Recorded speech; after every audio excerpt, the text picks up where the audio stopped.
The Kay residence, the lady of the house speaking. Oh, it's you, Violet.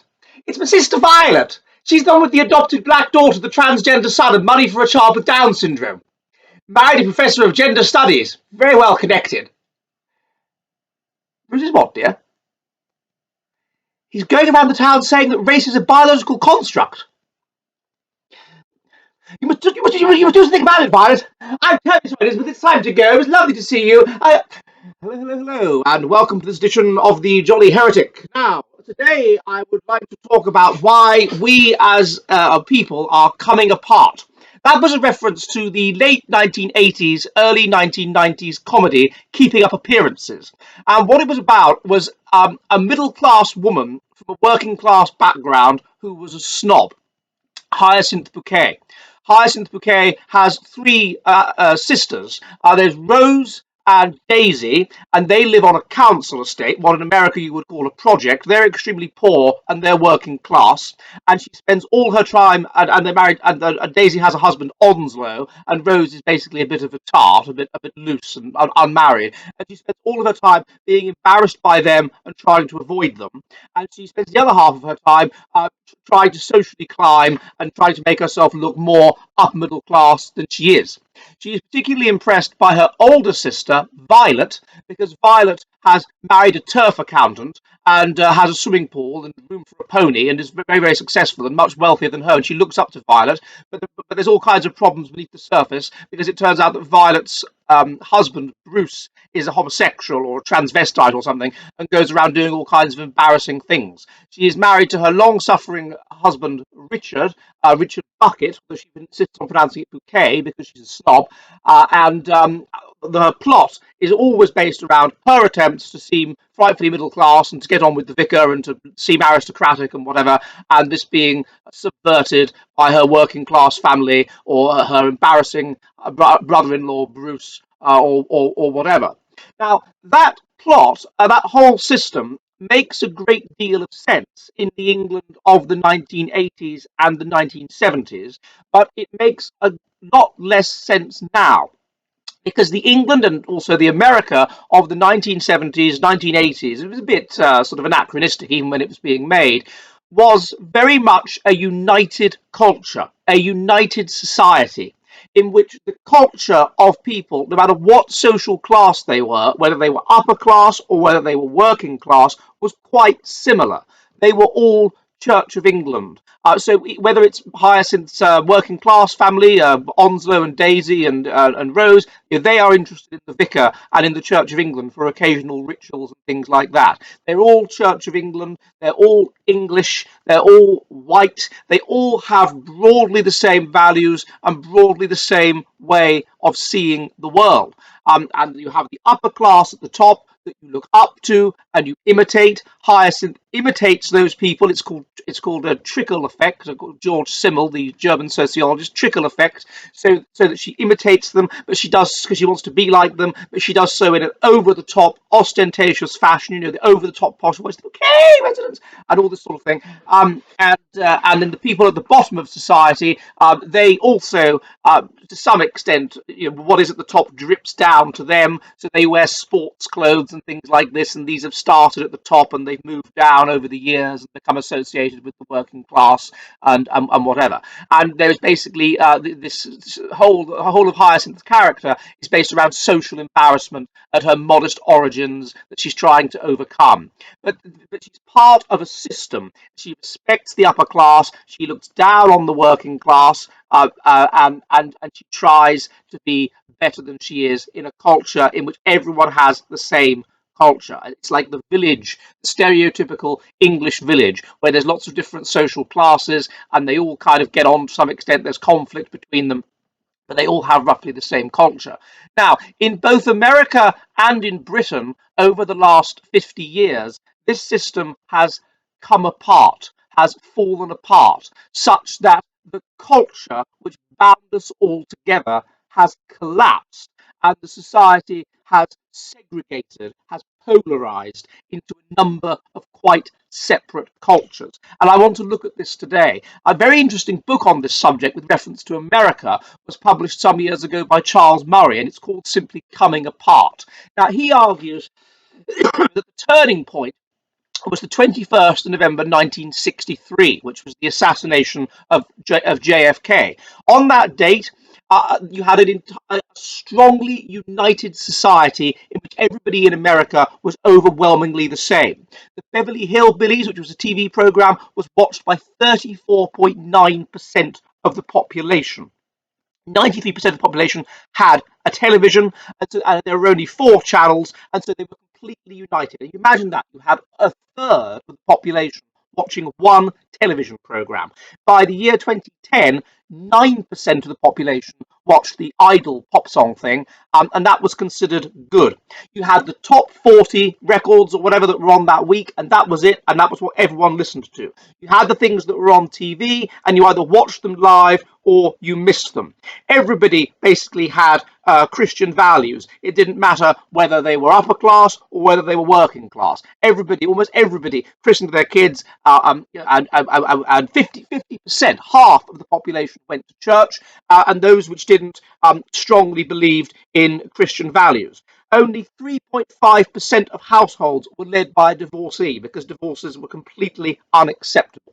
80% of women, like Hyacinth, were housewives. There was a clear system. You have this, by the way, in Keeping Up Appearances. Daisy is a housewife. Violet is a housewife. That's why it's anachronistic. Hyacinth is a housewife, and the husband goes out to work. And that's the system. And there's no deviation from that. The level of crime, and this is something that's also true of Keeping Up Appearances. There's no crime. It's a wonderland in that way. There are only 18 per 100,000 arrested for drugs, as against 1,284 for drink. These have hugely gone up in the intervening years. You have extreme class differences, but but they're not as pronounced as now financially or culturally, and there's a strong kinship between people. And this has now very much changed. Now, what is it that has changed it? What is it that's altered this system so that we have come apart?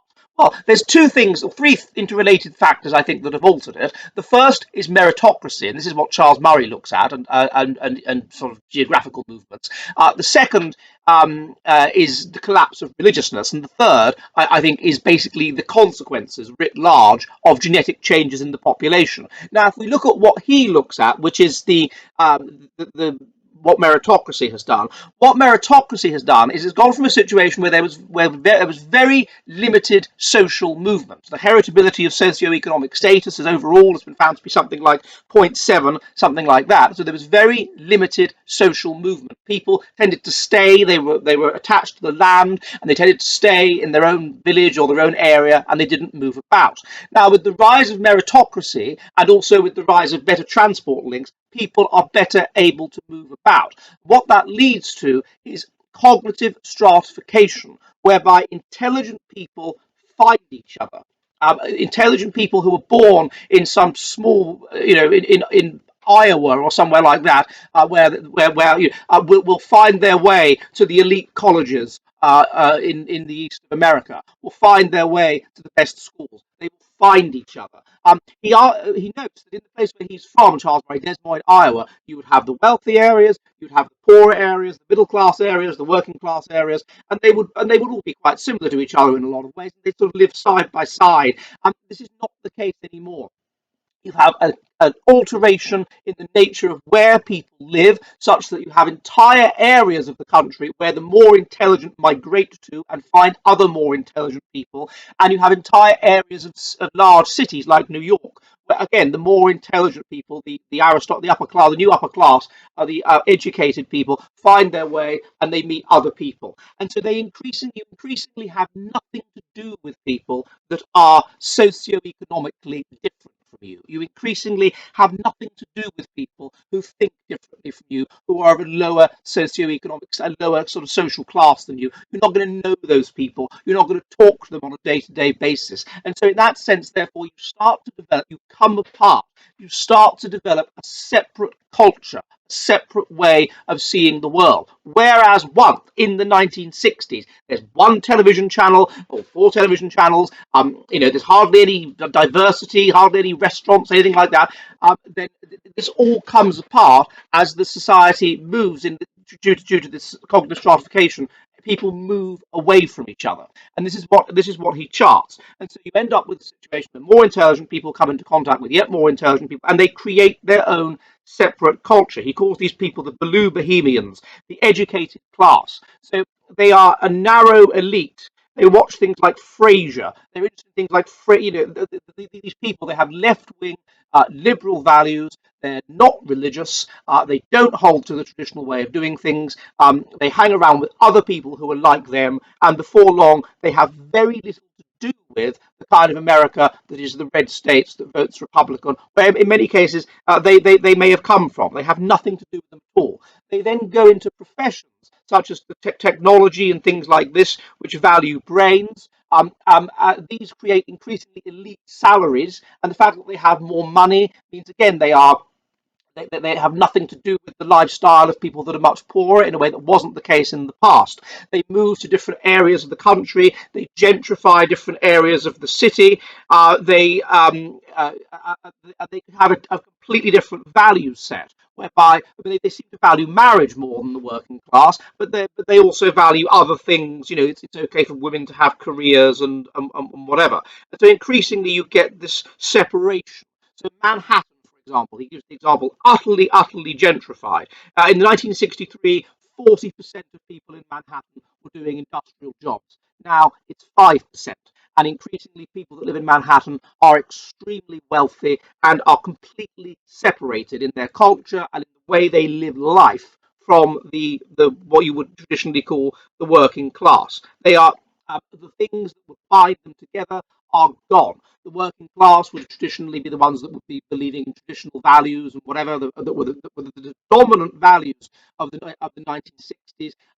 These are completely gone. And worse than that, you then, at the other extreme, have a collapse in control over the working class. So the working class also are no longer being, as it were, sort of um, uh, inspired to be moral or whatever by the upper class because they have nothing to do with them. So they're not being controlled by them. They don't see them as part of their world. They don't see them as people to imitate. They're completely separate from them, and they see them as totally separate. And so he charts this collapse in traditional values among the working class as well. Not traditional values in terms of attitudes to immigrants or attitude whatever, but traditional values in terms of sex. So therefore marriage has collapsed among the working class, huge rise in illegitimacy among the working class, huge rise in joblessness among the working class, and sort of generations of joblessness and things like that.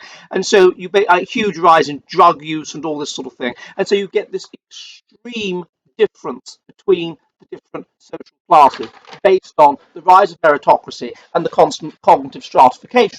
Now, another issue which he doesn't look at so much, which is also going to make things more difficult, is the issue of immigration. What immigration does, according to Robert Putnam, is it reduces social trust. So people stop. It reduces social trust because people will tend to, for biological reasons, to want to cooperate with people that are more genetically similar to themselves. So it's a way of indirectly passing on your more of your genes. And so if you have an ethnically diverse society, there's less social trust. People are less inclined to invest in the society as a whole because they are investing less in their genetic interests as a whole. So social trust declines. And this is going to help exaggerate these differences between social classes and exaggerate a sense of distrust, a sense of which a person of a different class is different from me, and I don't trust them because there is simply less social trust. What makes this situation worse is that once you get ethnic diversity, then also you get a perception, you get distrust even among the natives, because there becomes this increasing perception that another native could collaborate against my interests with the foreigners, and therefore I don't trust them and I won't invest in them. This is what you see as well. And I think there is a perception on the part of the white working class in America and Britain that that's exactly what's happened, because there is a tendency for the upper class to advocate multiculturalism as a means of a means of virtue signaling, as a means of elevating their own status, as a means of implying that they're really kind people and therefore you should give them money and give them status and look up to them. That's exactly what they do. They use this system as a means of helping to elevate their own status, and they denigrate those that don't agree with it. And also they advocate the ideology very clearly of multiculturalism while they can afford to live in areas that are not multicultural. And so this helps to reduce social trust even more. And so it helps to break the bond, if you like, the noblesse oblige bond between the upper class and the working class. Whereas once in 1963, the working class would sort of look up to the upper class, and the upper class would have a sort of paternalistic attitude towards the working class as people whom they should who were, I don't know, low intelligence and sort of potentially low morals, and therefore they should look after them in an overarching system of religiosity. This sort of goes away. There's a separation between them, and Murray points out that you have an increasing view whereby the upper class regard the working, or the upper middle class anyway, regard the working class as just degenerate and revolting and ghastly and just totally different from them, and not part of one overall kindred family. And the upper class, the working class, regard the upper class or the upper middle class similarly as different from them and vile and ghastly and degenerate and treacherous and not part of one kindred family, because they've started for these different reasons, because they've come apart. They're no longer living side by side. They're no longer living in the same places. They're no longer interacting with each other. They've developed separate cultures for this reason, because it's a self-perpetuating process whereby you only have anything to do with people that are more similar to you, that you have this separation. And he doesn't look at so much at the internet, but the internet kind of makes it worse, because it makes it even easier for you to find people who are similar to you and to only interact with people who are similar genetically. If you have similar opinions, by the way, on average you're likely to be genetically more similar, who are similar to you. So you have this separation, this polarization between social classes that happens for that reason as well. Now, another factor that's also relevant is the collapse of religiousness. Now, what is it that predicts religiousness? Well, one of the things that predicts religiousness is stress.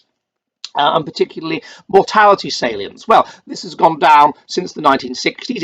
It's gone down a fair bit. I mean, child mortality is now 1%. It was a little bit higher than that in the 1960s. This makes people less religious. Now, what the religion tends to do is it tends to promote as the will of God, really kind of group selected values. So it promotes the idea that we're all Christians. We can trust each other because we're Christians.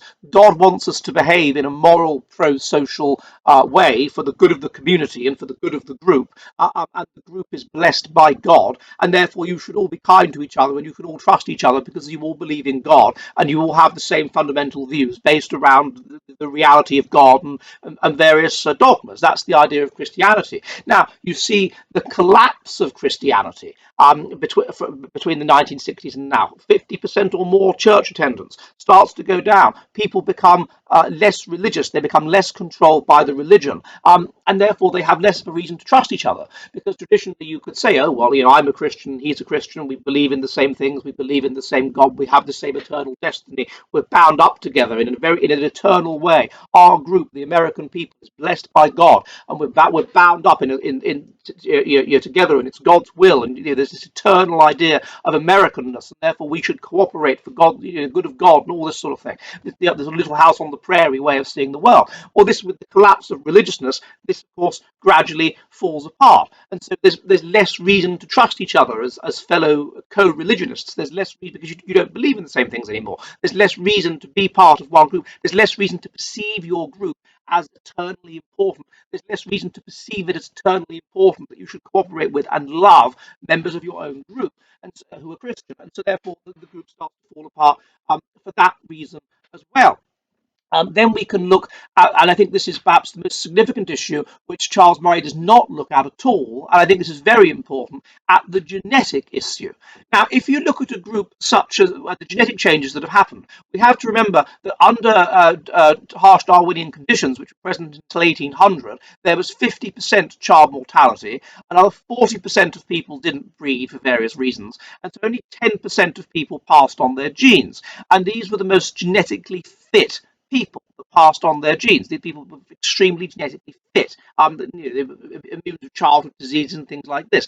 What we were selecting for were traits which were pro-social. We were selecting for religiousness. We know that religiousness is about zero point 0.4 genetic. Being fundamentalist, very religious, is about 0.7 genetic. It's associated with fertility. It's associated with genetic physical health. It's associated with genetic mental health. There are specific parts of the brain which, if you stimulate them with magnets, it makes you both more ethnocentric and more religious, and so therefore it's associated with group selection, because the group that's higher in positive and negative ethnocentrism is, according to computer models, is more likely to win in the battle of group selection. So it's associated with group selection level, doing well. So it's definitely under selection, religiousness. Intelligence, we know we were selecting for that. So all of these things we were selecting for, and you had this group of people that were about 10% of the population now that were extremely healthy and had basically a very small gene pool, because they were adapted to this niche. And if you deviated from it because it was so harsh, then you die out. Now, with the Industrial Revolution, this changes, because, of course, you have the rise of better living standards, inoculations, better medicine, all this sort of thing. And so you have the result of that is massive genetic diversity. And the brain, as I've said so many times, is 84% of the genome. So if you're getting greater genetic diversity, greater mutational load, basically more and more people who would have died out under Darwinian conditions because they had mutations, which meant they had a poor immune system. Well, that would parallel mutations of the mind, because if you've got mutations of the body, well, the mind's 84% of the genome, so you're bound to have mutations of the mind. So it means that industrialization results in greater and greater and greater mental diversity, in more and more people deviating from the way of thinking to which we were selected under these harsh Darwinian conditions, therefore deviating from believing in a moral God, deviating from wanting to collectively worship a moral God, which is what was the norm then, deviating from high intelligence, which is what was the norm then, deviating from highly pro-social, cooperative sort of personality, deviating from all of these things, deviating from mental health, deviating from all of these things which were being selected for. And we know, by the way, that having poor mental health correlates with having values which would have been anathema in 1800, such as putting another family before your own, another ethnic group before your own, another species before your own, and whatever. All of these left-wing values, multiculturalism, environmentalism, socialism, whatever, they're all associated with evidence of mutational load, i.e. with which mental illness is. And they're even associated with evidence of physical mutational load, because, for example, being left-wing, people have physically less attractive faces than people who are right-wing. Why is that the case? Well, because if you have an attractive face, then you have low mutational load, which means your face is symmetrical, and it looks pleasant. It's high mutational load means you have an asymmetrical face. You haven't been able to maintain a symmetrical phenotype in the face of disease and whatever, because you have higher mutational load. And this is going to be associated with other evidence of higher mutational load, such as mutational load of the mind. And this is going to be associated with deviations from the way of thinking that was present when our level of mutational load was extremely low. So it makes sense. That's why, of course, all these people that are photographed from Oregon who are Antifa or whatever are so bloody ugly. So what you get then is this greater genetic diversity. Now, what that's going to lead to, of course, is a coming apart. But what else would it lead to? I mean, if you look at what peoples are like when the level of selection is weak, such where it's hot all the time, where basic needs are met, where there's food all the time, the level of selection under, let's say, the Yanomami of Venezuela is extremely weak. Well, they're extremely genetically diverse, and because they're extremely genetically diverse, they don't get on with each other. They are unable to create complex societies, because complex society cooperation is based around genetic similarity.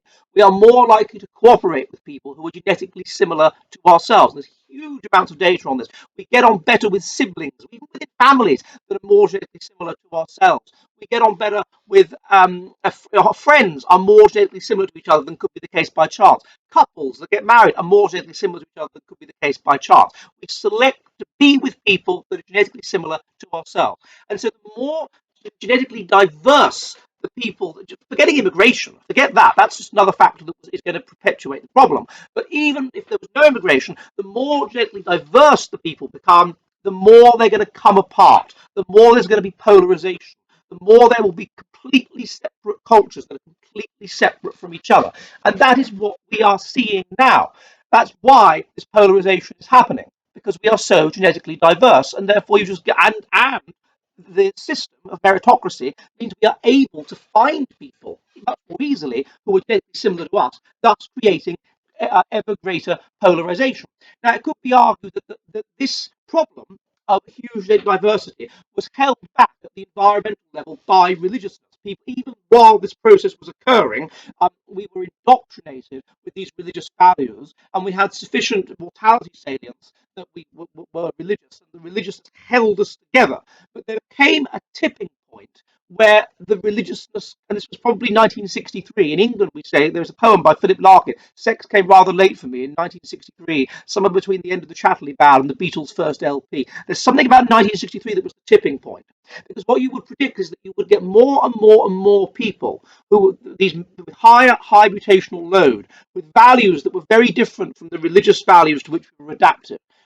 What we can call them spiteful mutants, who would push society in a maladaptive direction, who would be in favour of individualism, who would be in favour of helping foreigners over the native, who would be in favour of these values that are negatively associated with fertility, negatively associated with group dominance, negatively associated with group fertility. And they would increase the population, but they wouldn't be able to express themselves because the population would still be strongly religious and would still maintain these binding values, these values that were adaptive under conditions of harsh selection. And eventually they would reach a tipping point of about 20 or 25% of population. And it's been found that that is the tipping point. And once a minority, according to experiments, reaches about 20%. Experiments have been shown have shown this, that you'll ask a person a question and they'll say the right answer, and then once 25% of the group start saying the wrong answer, then people will migrate over to them, because they will see them as, well, they must be correct, and they will see them as the winning team, and you want to be on the winning team.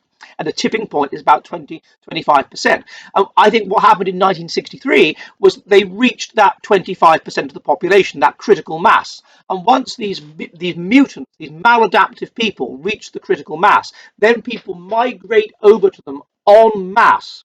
And that becomes the dominant culture. And so now you have a situation where you have these spiteful mutants who push society in a maladaptive direction, who make the correct way of seeing the world, the way of seeing the world that is not the adaptive way of seeing the world, which is what was going on before 1963, but is a maladaptive way of seeing the world. So a way of seeing the world that says you should put other groups before your own, other families before your own, other species before your own, that there's and that messes up the socialization of children, tells them there's no such thing as sex, no such thing as gender, whatever, confuses them, and generally messes them up. And so that's what seems to have happened. And then you have a new upper middle class on that basis, where they attain status by taking those maladaptive ideas in a more and more and more extreme direction, by taking the status quo, the woke status quo, in a more and more extreme direction, so that it becomes, oh, that we need to have more diversity in terms of ethnicity, fine, then in terms of sexuality, fine, then even in terms of disability.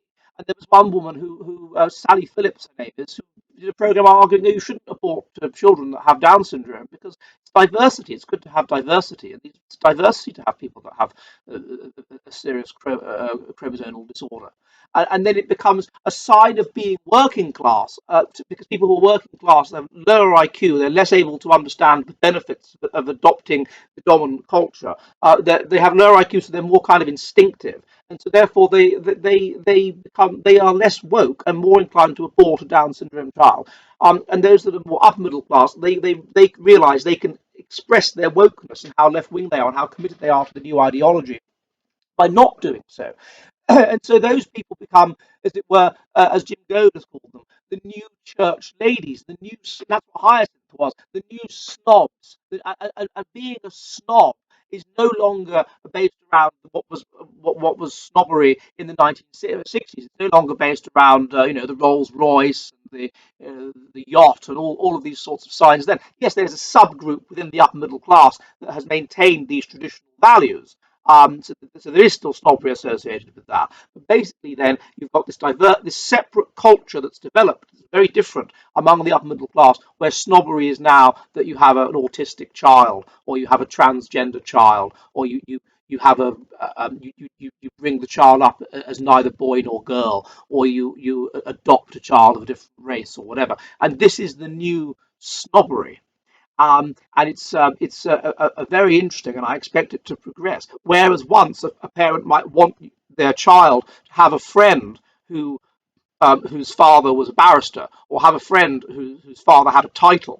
Now that snob would want their child to have a friend who was black, or a friend who was disabled, or a friend who had Down syndrome, because that gives you bragging rights, because it's an inversion of normal values, where bad becomes good, where negative becomes positive, where maladaptive becomes adaptive, and where you gain social status by doing things, ironically, which are bad for you. And that has happened because of the collapse of selection pressure, such that we have a tipping point of people with maladaptive, damaging ideas, and then those who are less maladaptive um, but still with some mutational load, are not protected psychologically against these ideas, and therefore can be inculcated with them. And all you have is a shrinking minority of the population who are very, very religious, and who are basically the remnant normal 10% who would have survived under Darwinian conditions, who are, for genetic reasons, I think, immune from these ideas and can't be inculcated by them. But of course, those people are the people that are having children. So it's unlikely that these situations will last forever. Okay, well, I hope it's been of interest, and if it has, then please feel free to help support the channel, which you will see ways you can do so in the box below, through entropy, through whatever you want to do. I live stream on Mondays and Thursdays at 7 p.m. UK time, 2 p.m. New York at the Jolly Heretic Public House, so please join me then. And thank you for listening, and I will see you soon, and goodbye!